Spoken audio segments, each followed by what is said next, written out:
Évangile de Jésus-Christ selon saint Jean. En ce temps-là, Jésus arriva à une ville de Samarie appelée Sychar, près du terrain que Jacob avait donné à son fils Joseph. Là se trouvait le puits de Jacob. Jésus, fatigué par la route, s'était donc assis près de la source. C'était la 6e heure, environ midi. Arrive une femme de Samarie qui venait puiser de l'eau. Jésus lui dit « Donne-moi à boire ». En effet, ses disciples étaient partis à la ville pour acheter des provisions. La Samaritaine lui dit « Comment, toi, un Juif, tu me demandes à boire, à moi, une Samaritaine ?» En effet, les Juifs ne fréquentent pas les Samaritains. Jésus lui répondit « Si tu savais le don de Dieu, et qui est celui qui te dit « Donne-moi à boire », c'est toi qui lui aurais demandé, et il t'aurait donné de l'eau vive. » Elle lui dit « Seigneur, tu n'as rien pour puiser, et le puits est profond. D'où as-tu donc cette eau vive? Serais-tu plus grand que notre père Jacob qui nous a donné ce puits, et qui en a bu lui-même avec ses fils et ses bêtes ?»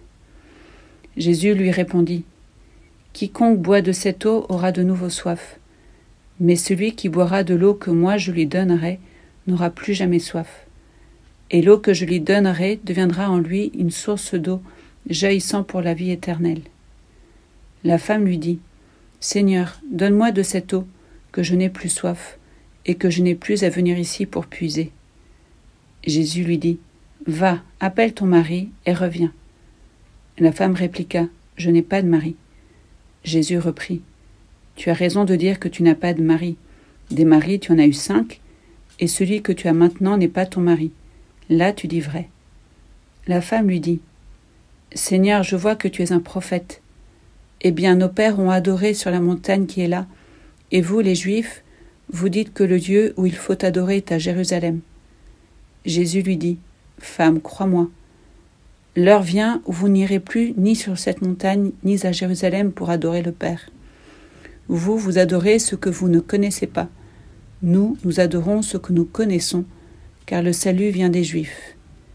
Mais l'heure vient, et c'est maintenant, où les vrais adorateurs aideront le Père en esprit et en vérité. Tels sont les adorateurs que recherche le Père. Dieu est esprit, et ceux qui l'adorent, c'est en esprit et en vérité qu'ils doivent l'adorer. » La femme lui dit « Je sais qu'il vient le Messie, celui qu'on appelle Christ. Quand il viendra, c'est lui qui nous fera connaître toutes choses. » Jésus lui dit « Je le suis, moi qui te parle. » À ce moment-là, ses disciples arrivèrent. Ils étaient surpris de le voir parler avec une femme. Pourtant, aucun ne lui dit « Que cherches-tu » ou bien « Pourquoi parles-tu avec elle ?» La femme, laissant là sa cruche, revint à la ville et dit aux gens « Venez voir un homme qui m'a tout dit de ce que j'ai fait. Ne serait-il pas le Christ ?» Ils sortirent de la ville et ils se dirigeaient vers lui. Entre-temps, les disciples l'appelaient « Rabbi, viens manger. » Mais il répondit « Pour moi, j'ai de quoi manger. C'est une nourriture que vous ne connaissez pas. » Les disciples se disaient entre eux « Quelqu'un lui aurait-il apporté à manger ?» Et Jésus leur dit « Ma nourriture, c'est de faire la volonté de celui qui m'a envoyé et d'accomplir son œuvre. Ne dites-vous pas « Encore 4 mois et ce sera la moisson ?» Et moi je vous dis « Levez les yeux et regardez les champs déjà dorés pour la moisson. Dès maintenant, le moissonneur reçoit son salaire. Il récolte du fruit pour la vie éternelle, si bien que le semeur se réjouit en même temps que le moissonneur. Il est bien vrai le dicton « L'un sème, l'autre moissonne ». Je vous ai envoyé moissonner ce qui ne vous a coûté aucun effort. D'autres ont fait l'effort, et vous en avez bénéficié.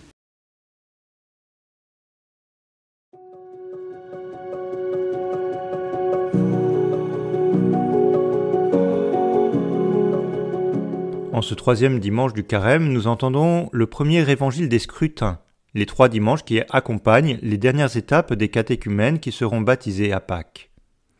Cette Samaritaine, effectivement, vit une sorte de catéchuménat. Elle découvre Jésus et apprend à le connaître, elle vit une forme de conversion et veut entrer dans une démarche d'adoration.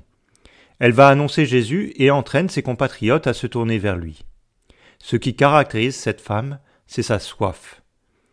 Dans sa pauvreté affective, elle n'est jamais désaltérée. Elle perçoit que seul Jésus pourra lui donner cette eau qui la satisfera enfin. Elle cherche et insiste jusqu'à ce qu'elle trouve celui qui lui donne la paix profonde et la joie véritable qu'elle cherche depuis si longtemps. Aujourd'hui, avec cette femme de Samarie, nous pourrions exprimer notre soif, tout ce désir qui nous anime et dont nous pouvons avoir confiance que lui, et lui seul, pourra y répondre.